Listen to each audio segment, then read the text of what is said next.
The agenda is the pledge, and we'd like to bring up Mr. Proctor. Would you like me to introduce him first, do the pledge, and then say a few Please. Yeah, absolutely. So we have a gentleman that is moved to middle school, but obviously in August, it's hard to pick out of 700 kids who would be a star student, but we wanted to recognize Tyler Houston today. So Tyler, come on up, we'll do the pledge, and then I'll continue on real quick. I told him I would do the pledge with him. I pledge allegiance to the flag of the United States of America and to the republic for which it stands, one nation, under God, indivisible, with liberty and justice for all.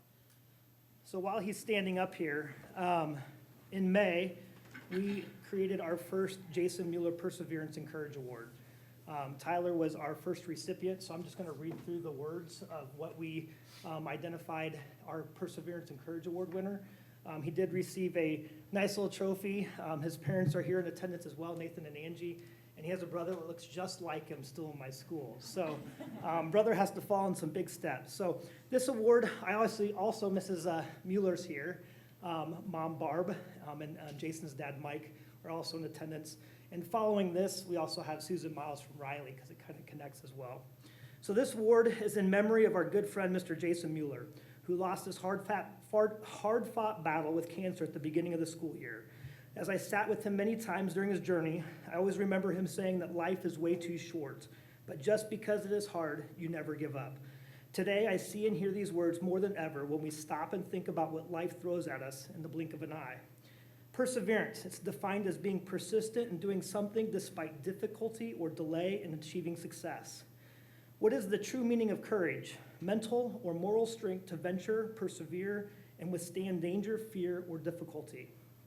Mr. Mueller was an incredible dad, husband, friend, teacher, and inspiration. He demonstrated perseverance and courage throughout his entire journey in life. As Basketball Hall of Famer Michael Jordan once said, obstacles don't have to stop you. If you run into a wall, don't turn around and give up. Figure out how to climb it, get through it, or work around it. When thinking about students in the school, perseverance is a necessary trait of all successful students. Successful students refuse to give up on achieving a goal despite obstacles or difficulties. They value hard work and take responsibility for their academic success. One who perseveres, don't give up, don't ever give up. The phrase, I can't do it, is not part of their vocabulary. You try to do the best in everything you do. Even if it doesn't come easy, you give your absolute best. Tyler knows how to connect with everyone around them. Whether they are an adult or a peer, he's not only a strong student, but most of all, he is genuinely kind. If something needs to be done in the classroom, whether helping out another student or running an errand, Tyler would rise to the top. He is a positive role model in and out of the classroom. He is a respected leader in the classroom and works hard to always treat others fairly. Our recipient of the Jason Mueller Perseverance and Courage Award is an all-around great candidate for this award. Tyler truly encompasses the Wildcat way. He is a trustworthy and kind young man. He looks out for others and helps those in need. He is not afraid to speak up against what is wrong and do what is right, even when it is tough. He has shown leadership by giving up recess throughout the year to assist in the art room. You could tell the impact that he has on the kindergarten students that he mentors. He took a break from helping for a few weeks, and when he returned, the classroom erupted with joy because the young students really look up to him. I'm very proud of him and will truly miss him when he goes to middle school. He exhibits all of our monthly character traits and is a consistent in all of them. He's a continual role model to his peers and shows maturity beyond his years. He is an all-around good kid. He is smart, kind, and athletic. These are just a few of the words and phrases that our staff had for him. It was with great honor that I had the chance to recognize our 2022 Jason Mueller Perseverance and Courage Award winner this past May, Tyler Houston. You want to say anything? Sure. Well, I just want to say I'm very honored for this award. And for the little time that I spent with Jason Mueller, he was a very good coach, and I liked all the traits about him. And I'm proud of myself, and I'm glad that I did the things I did. and I hope my brother gets this award too. Good job. Right up here, bud. Tyler.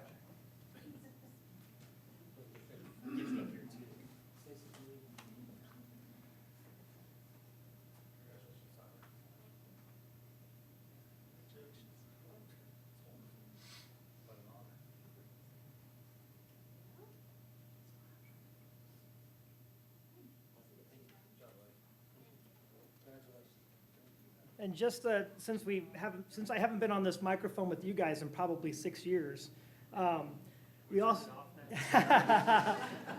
we also have Susan Miles here. She would like to present something as well between I almost said North Grove, but Walnut Grove and Sugar Grove. So Susan Miles, would you please come up?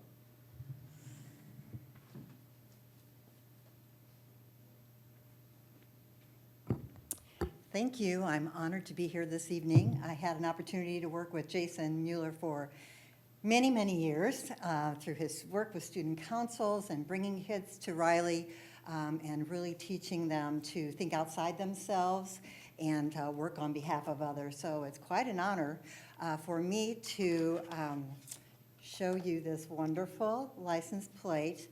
The schools came together to sponsor a red wagon in Jason's honor. They will be traveling the halls at Riley Hospital for Children.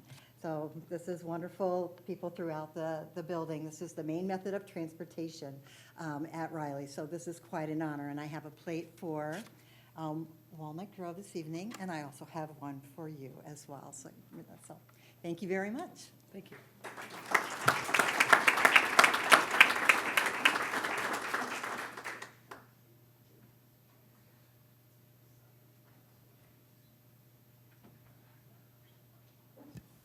Thank you, Susan and Brian. Next on the agenda is to adopt the agenda. And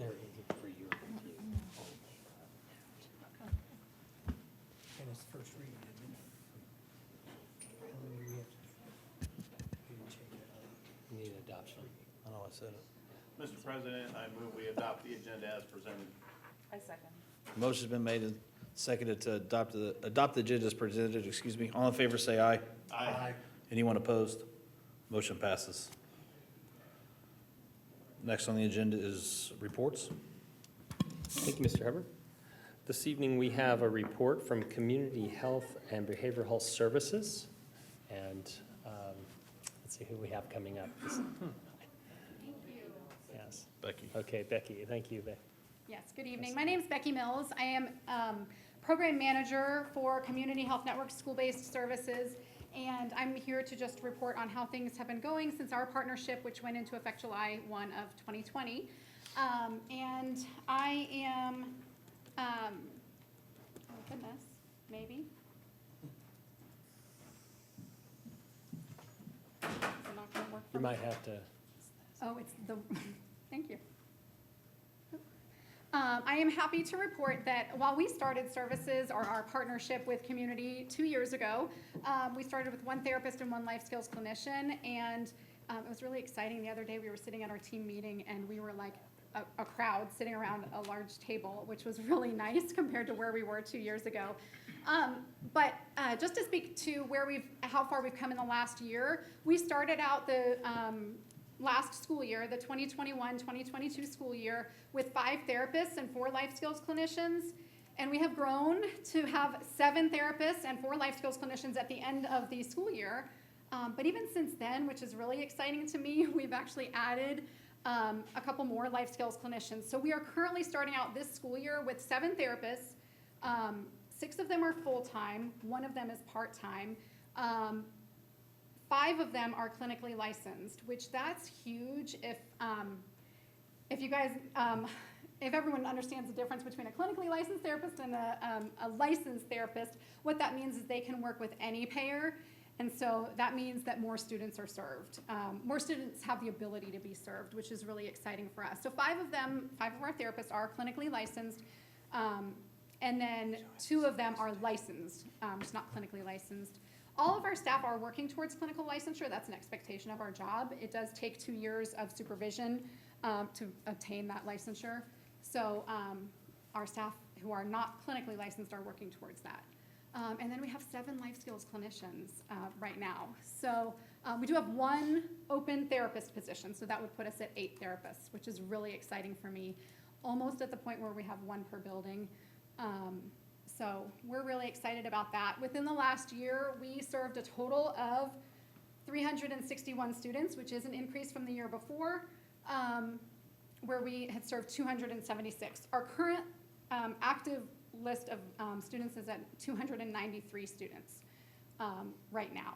This is a big time. Our staff are, as you know, teachers are getting to know their students, and so referrals are flowing in for sure right now.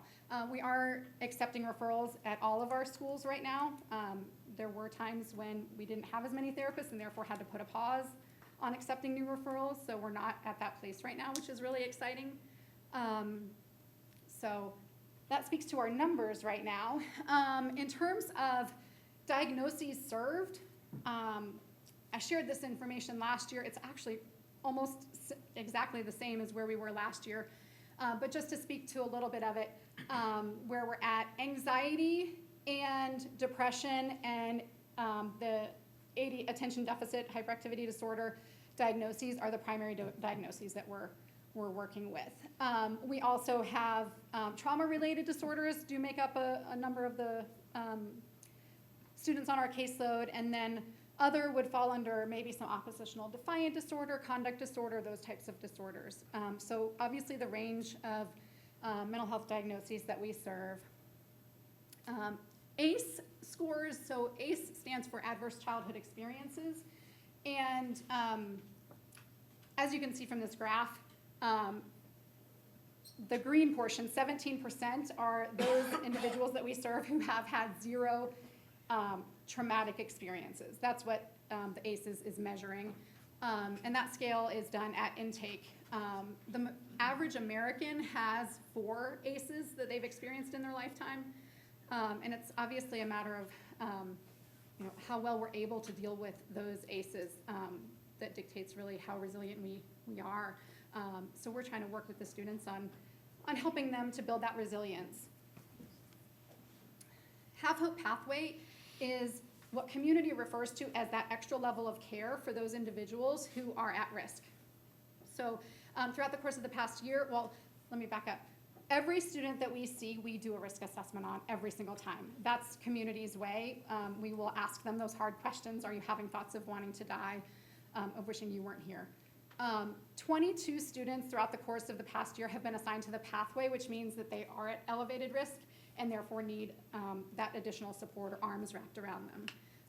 So it might mean different things for different students, but in general, what it means is they're gonna have more touches from our staff. Breakdown of payers. I mentioned earlier that we have those 5 clinically licensed therapists. So currently our breakdown of our caseload is 61% Medicaid clients, 39% private insurance. That's all I have in terms of updates. Do you guys have any questions for me? Have your, from when we started to now, is it a massive increase in numbers or a steady growth? That's a hard question to answer only because we did put a pause at one point in time in terms of being able to accept more referrals. I would say the referrals continue to fly in. I mean, the schools are constantly asking us, can you take more referrals? Can you take more referrals? And there are times when we've said, can we please prioritize maybe the most at-risk ones? And can we look elsewhere for maybe some of those other services? The problem right now is that there is no elsewhere, or if there is an elsewhere, it's a wait to get in. So it's difficult to answer that question in terms of numbers. The other thing I will say is something that I'm continually working with my staff on is it's not necessarily quantity. We want to be able to provide the quality care, and you reach a point where your caseload is so high that you cannot provide that quality care. So we're continually talking about, are the students meeting their goals? How are they working towards achieving those goals? Can we look at other options for discontinuing services or weaning them from services so that we can then open up space for some of those other individuals who have been referred? Other questions? Any other questions? Thank you very much, Becky. Thank you. That's very Thank nice. you. Next on the agenda is public comments. We got one signed up tonight, William Collins.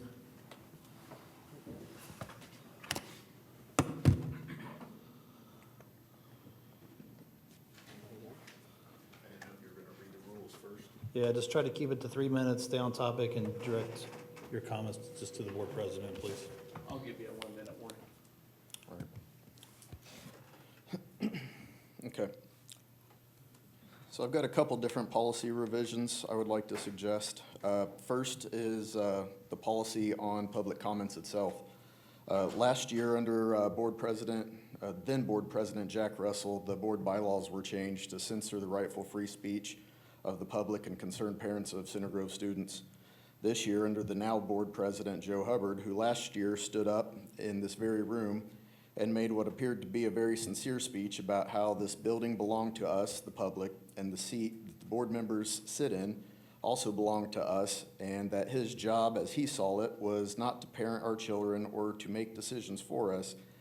But Mr. Hubbard had no problem voting for Mr. Russell's bylaw change to censor the parents of Center Grove. In fact, he's not made any efforts to end the censorship, but he's actually increased the censorship by conveniently manipulating the verbiage required to make public comments. For example, agenda items, like even our agenda tonight reads, to only allowing public comments on action items. So my proposal is simple: roll back the unconstitutional censorship passed under Jack Russell's presidency, voted yea by Scott Alexander and Joe Hubbard, and allow the free speech of the members of the public. In doing so, the board would be taking a big step towards mending fences and restoring trust and communication within the community. Second, special interest flags. Last year, I met with Dr. Arkanoff and then President Jack Russell. I believe he joined the meeting through Skype or some other form of telecommunication, and the school corporation's attorney, where we discussed the presence of pride flags. In short, it was mentioned that they were present to identify classes that were safe spaces for students being bullied. What? 1 minute. That were being bullied by members or students who were members of the LGBTQ community. While I do advocate for children having safe spaces and think that bullying for any reason is abhorrent and has no place in Center Grove, my question is, why is a flag of any special interest necessary to identify specific classrooms as safe spaces? Why aren't all classrooms a safe space for all students? Why aren't all staff members an advocate for all students of any identity, whether they're LGBTQ, Christian, conservative, Muslim, Indian, whatever? All spaces within our school district should be a safe space. All staff members should be advocates for all students. And lastly, it's been brought to my attention, and I've brought it to the administration's attention. Several classrooms have had the American flags taken down and have been replaced by pride flags. If you'll indulge me just a couple more seconds, that's actually against Indiana law. I brought that to the attention. Indiana Code 20-30-5-0.5 states the United States flag shall be displayed in each classroom of every school in a school corporation. Thanks, Bill.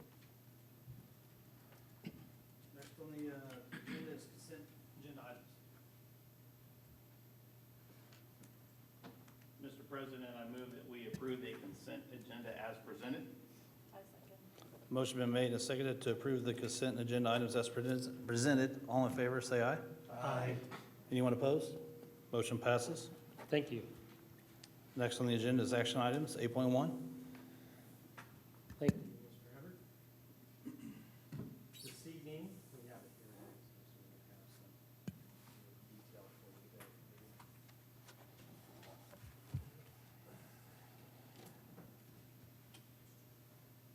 So this evening, I'm recommending that the board approve the resolution confirming lease, approving insurance of the bonds, and resolution approving additional appropriations.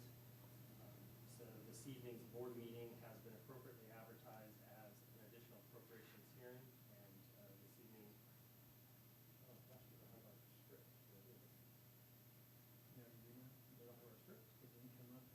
The one that says tonight's meeting's been appropriately advertised as a hearing. As a hearing, what? So just call the meeting, the hearing open. You just call the hearing open. We'll go ahead and call the hearing open, and I think the first thing we do is turn it over to you to provide the information. Yes, thank you, Dr. Arkanoff. As you shared, we've appropriately advertised this hearing. This is a three-step process. It's a procedural step. In February of 2022, the board did advertise through a 1028 hearing, a construction project for Sugar Grove Elementary School and the high school expansion.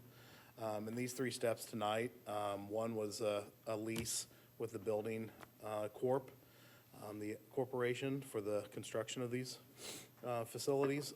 The other item of action will be approving issuance of bonds or bans as appropriate to fund these projects, and a resolution approving the additional appropriation, which actually allows us to spend that money on these projects. We're joined tonight by Jeff Quackenbush with Barnes and Thornburg. If we have any other questions or if we made any procedural mistakes that Jeff would like to correct. And our treasurer also, Kathy Statzer, was here. They both held a building corp meeting prior to this meeting this evening to get some signatures. Are we good, Jeff? That's why I saw the building We get it all? corporation numbers here. Yep. So, I believe that's all. I'll entertain any questions. Great. Thank you, Mr. Taylor. So the next thing that we do is we would open this up for any public comment on this hearing, That's correct on this topic. on this topic. And if there's none, we'll go ahead and then close the hearing. So you'll close the hearing, Joe, and then ask the board if they have any comments. Okay. Comments before we close the meeting? or- No, you close it and then ask the Okay, board. so we'll close the meeting on that, and then does any board members have any comments related to that? Now, this is just part of the process after the 1028 hearing. Although I gotta remember, it's a three-step process now, not two. That's right. Okay, so we'll need a motion this evening. Mr. President, I move that we approve the resolution confirming the lease, approving issuance of bonds, and resolution approving additional appropriation. Second. Motion been made and, excuse me. Motion been made and seconded. All in favor, say aye. Aye. Anyone opposed? Motion passes. Thank you. Thank you.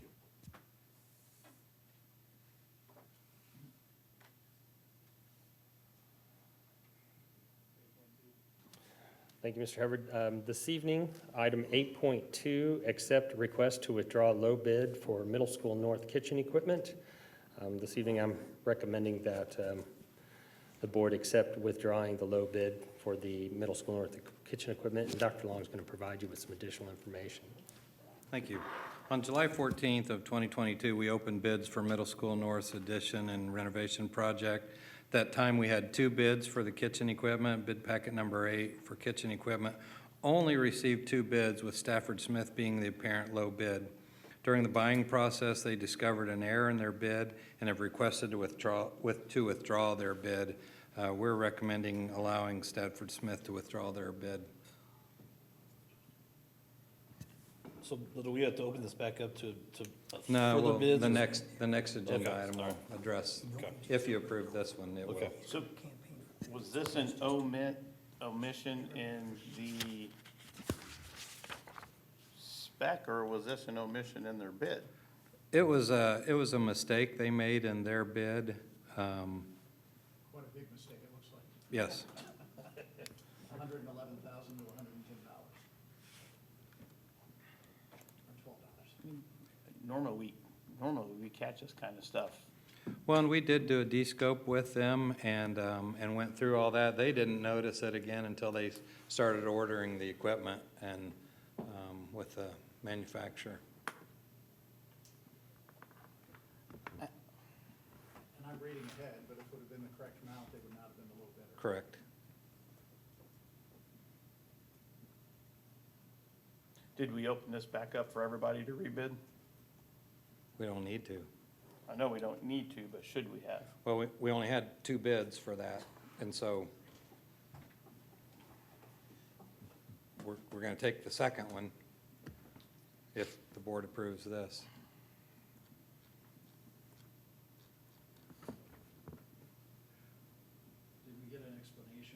just a Scrivener's error? Was it? Yeah, they just made a mistake transcribing the numbers, I believe. Mr. Gully's here from AECom Hunt. He talked with them. Maybe, Jim, if you want to. So you was on the right lines, Rob. Instead of, I think it was $120 they put in their bid for Pacific East kitchen equipment, it should have been $120,000. So there's a typo error on their side. And obviously going to the next bidder, the differential was less. I think between the bids, at bid day, it was like 65 grand between bidder one, bidder two. Bidder one had that area.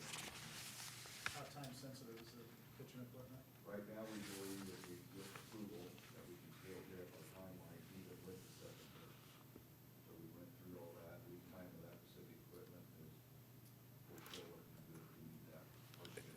But if we rebid, would that mess with our schedule It significantly? would be a potential issue, yes.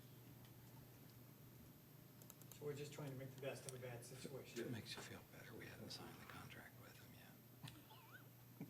And there's no requirement to rebid.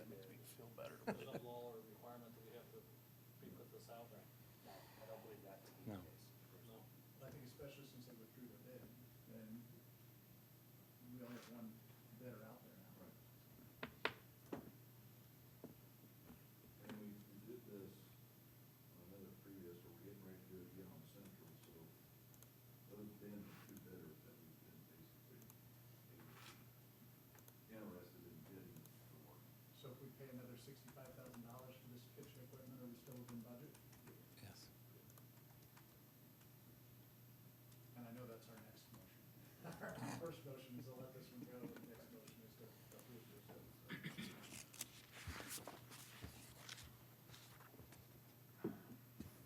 I'm out of questions. We'll need a motion if there's no more questions, if you guys want.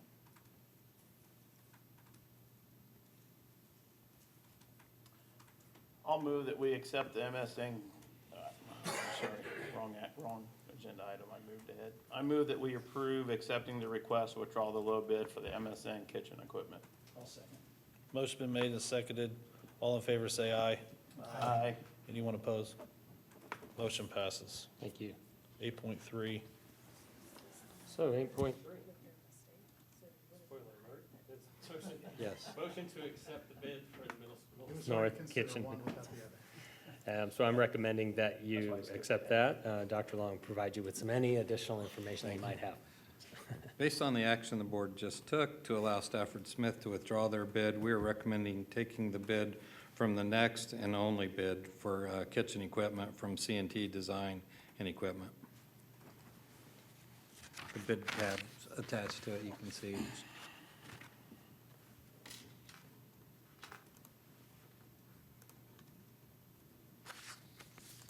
I asked my questions here, but 8.2. I did too. Yeah. There can't be any more questions. I guess I'll ask one follow-up. You said these are the two that we've been getting the bids from, so you would assume that if we put it out to bid, we'd get a bid from these two again? So maybe we'd save a few dollars, but it could impact schedule, which may cause other cost issues. Might be more, Or it could go up. it might be go more up, yeah. expensive. Yeah. And C&T is willing to honor this bid? Yes. Yep, I personally talked to them and they're on board. And I think we're time sensitive on getting equipment, who know, you know.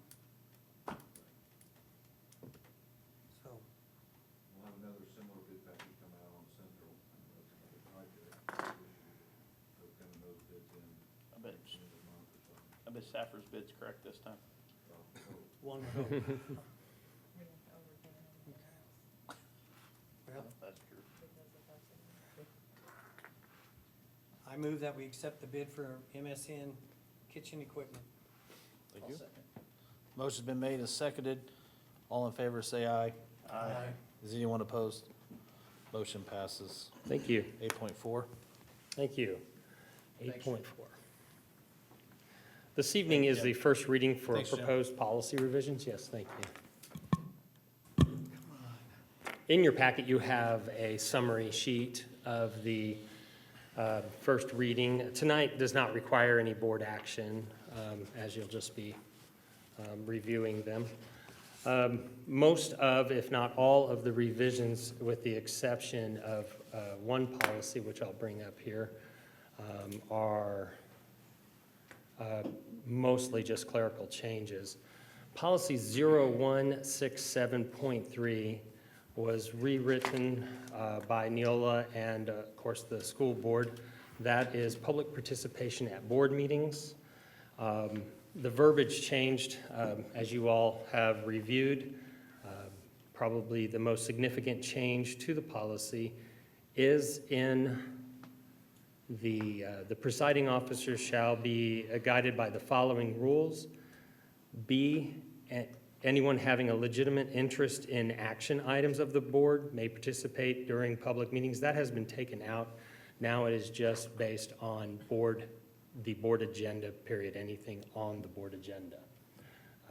All the rest of it still stands, the 3 minutes, the 15 minutes total, as you can see in the policy revision. So that is what is at your first reading.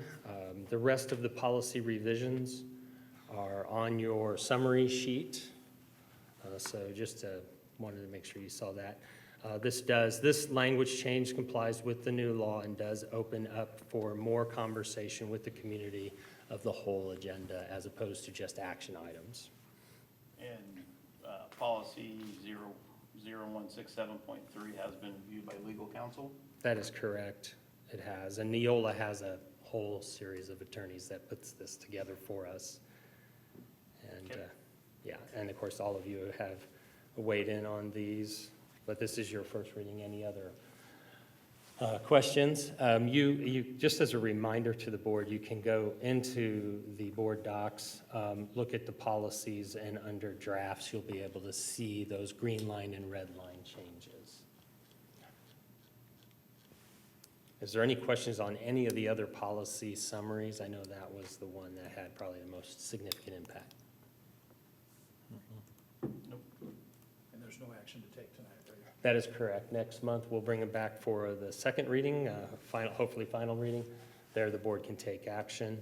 These tonight will be, after we are done with this meeting tonight, this packet will be open for the public to see, so they can see those changes that the board will vote on in September. We will be bringing in September. There's already more policy updates that will be coming, and our hope is to have first readings on those. Those are a lot of clerical changes too, little substance, mostly just clerical updates based on the recent law passing. So again, Neola put out a packet for that, and that'll be next month.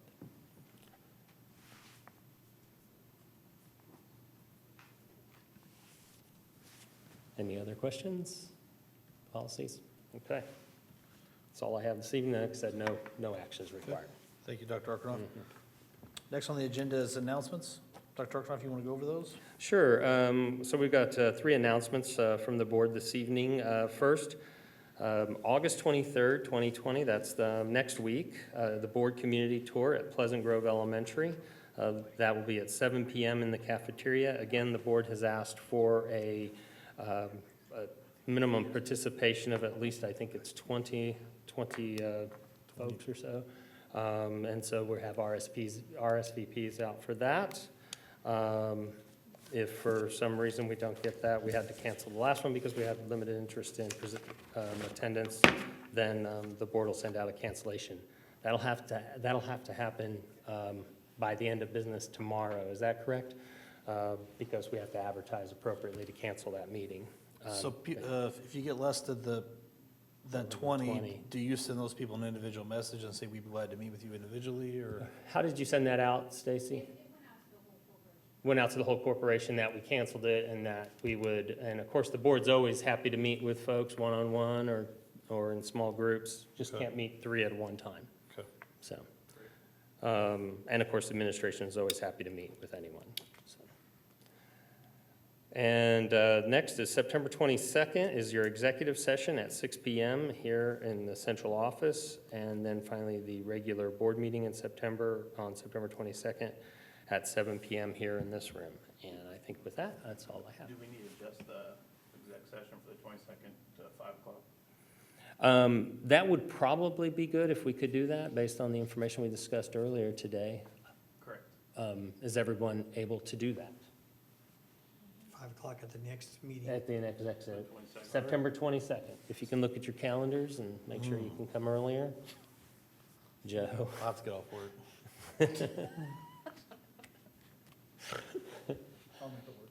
You sure? Okay. All right, we will adjust that. 5 o'clock? Okay. Yeah. Tracy, did you get that? I did. All right, we'll adjust that to 5 PM. Okay. 1700. Okay. That's all I have, sir.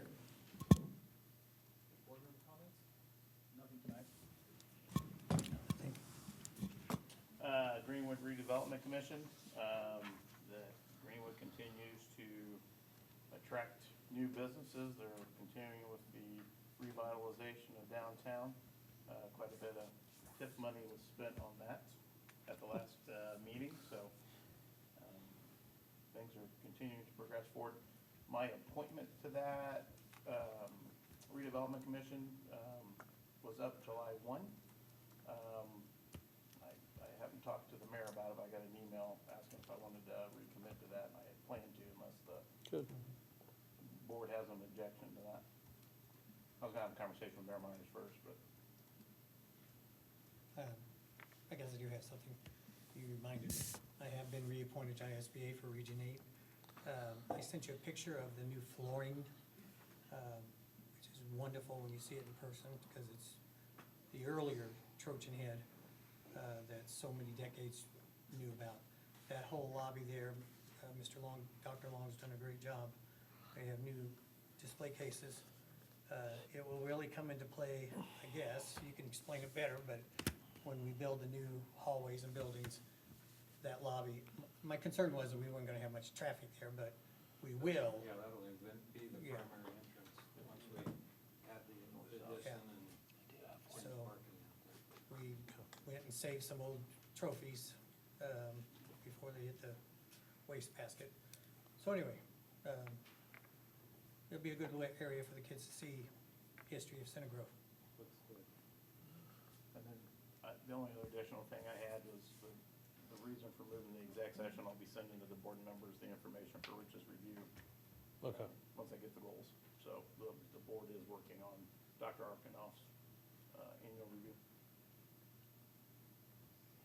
No, but I had the pleasure of attending the Ed Foundation board meeting last night, and, thank you.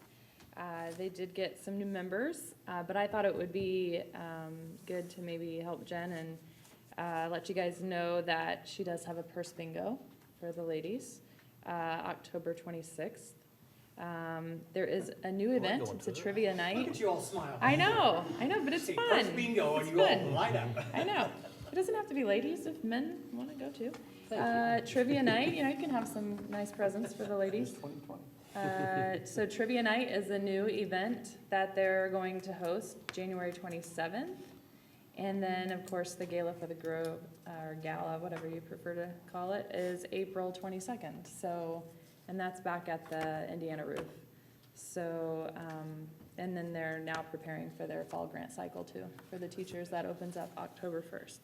So I don't think I missed anything, but they did add some great board members last night. So I wish Jen good luck this year, because I know it's the start of it. So there you go. I would like to, let you guys know that we tonight just signed with the ROTC program. So Congress has granted us a slot. So starting next year, we will be doing the Army ROTC here out of Center Grove. So